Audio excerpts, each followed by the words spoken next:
Commençons la première partie par une introduction au World Wide Web. Dans cette partie, nous allons voir des définitions et l'historique, ainsi que l'architecture client-serveur et le protocole HTTP. Avant d'entamer la notion du web, on doit d'abord comprendre la signification du terme Internet. Ce terme, ça désigne le réseau mondial des nœuds ou bien de machines interconnectées entre elles.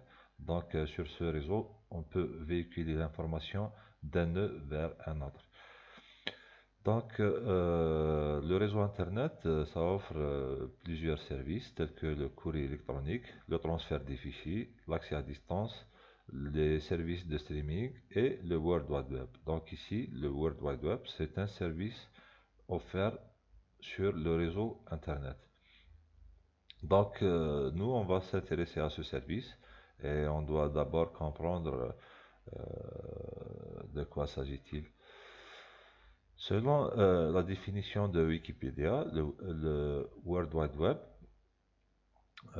c'est un système d'information composé de documents hypertextes interconnectés qu'on peut accéder à travers ou bien via le réseau Internet.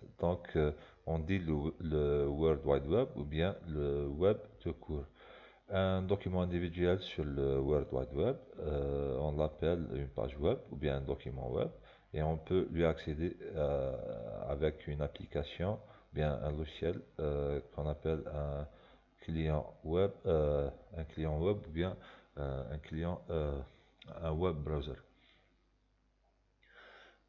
L'Internet et le web sont deux termes différents. Donc, le premier, ça désigne le réseau de machines, un réseau mondial de machines, alors que le web, ça désigne une collection de documents.